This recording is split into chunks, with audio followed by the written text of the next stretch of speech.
नमस्कार दोस्तों, मैं सुखराम दोसा राजस्थान से natural green life stock farming में आपका स्वागत है। दोस्तों, आज का टॉपिक है कि एप्पल बेर के अंदर जो बेर पीले हो जाते हैं और जो काने हो जाते हैं उनमें लट पड़ जाती है, तो वो किस कारण से पड़ते हैं, आज इस टॉपिक पे बात करते हैं। तो एप्पल बेर से संबंधित वीडियो हम इस चैनल पे शेयर करते रहते हैं, इससे हमारे चैनल को इससे पहले लाइक और सब्सक्राइब कीजिए, क्योंकि एप्पल बेर के अंदर दोस्तों इस टाइम फ्रूट सेटिंग हो गई। देखिए कितनी शानदार फ्रूट लग रहे हैं हमारे प्लांटों के। देखिए ये कश्मीरी रेड एप्पल बेर है और देखिए हम ऑर्गेनिक तरीके से कर रहे हैं।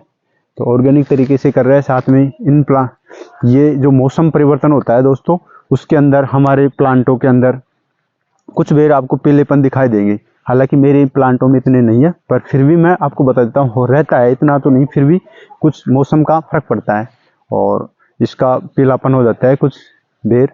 तो इसका क्या कारण होता है इसका, तो हमारे काफ़ी अच्छी कश्मीरी रेड एप्पल बेर में सभी में काफ़ी अच्छी फ्रूट लग रहे हैं। देखिए किस प्रकार से, पास से दिखाओ एक बार, काफ़ी अच्छे लग रहे हैं। देखिए इसको, इस प्लांट के दिखाओ, देखिए कितने शानदार लग रहे हैं, काफ़ी अच्छा लग रहा है। फिर भी हमारे यहाँ पे पानी की समस्या है, पहले मैंने आपको बताया है।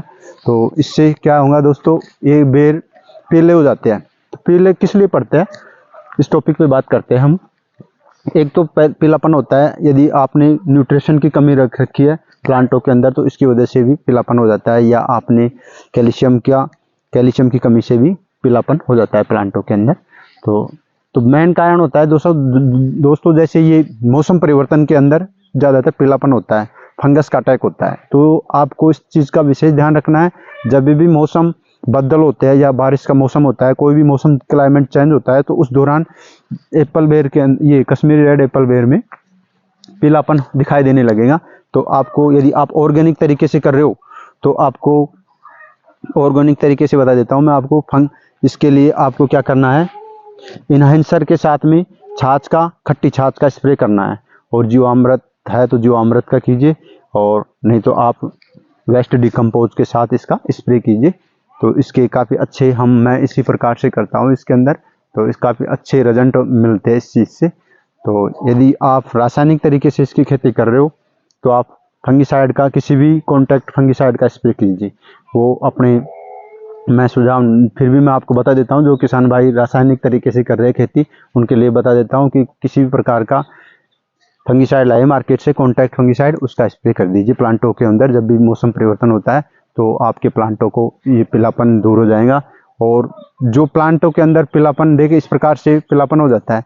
देखिए मैं आपको दिखाता हूँ, ये प्लांटों में हमारे कुछ तोड़ के लाए थे मैं, इनमें देखिए इस प्रकार से। और जो देखिए किसान भाइयों, जो ये प्लांट बेर काने होते हैं, देखिए एक बार इस प्रकार से इनमें छेद हो जाते हैं। यानी कि ये प्लांटों में आप कितना भी स्प्रे कर लो, ये प्लांट जो आपने पहले फ्रूट फ्लाई का यदि नहीं लगाया है, इसकी वजह से ये बेर खराब होते हैं। और आप किसी भी प्रकार का कितना भी रासायनिक दवाओं का उपयोग कर लो, ये नहीं रुकने वाला। तो ये तो आपके खराब होंगे ही। स्टार्टिंग के जो फ्लावर होते हैं, वो बाद में हम जो फ्रूट फ्लाई नहीं लगाते हैं, इसकी वजह से ये कई बेर खराब होता है स्टार्टिंग के। तो इसके बाद में जो आपके जो फल यदि पीलापन हो रहा है, तो वो आपके किसी फंगिसाइड की वजह से रुक जाएगा। तो आप किसी भी मार्केट से फंगिसाइड का स्प्रे कर दीजिए, तो आपको आपका पीलापन दूर हो जाएगा। तो एप्पल बेर से संबंधित वीडियो मैं इस चैनल के माध्यम से शेयर करता रहता हूँ। मैं ऑर्गेनिक तरीके से खेती कर रहा हूँ, तो आप भी यदि किसी भाई एप्पल बेर से खेती कर रहे हैं, तो किसी भाई को समस्या होती है, तो मेरे नंबरों पे कांटेक्ट करके जानकारी ले सकते हैं। वीडियो देखने के लिए धन्यवाद दोस्तों, थैंक यू।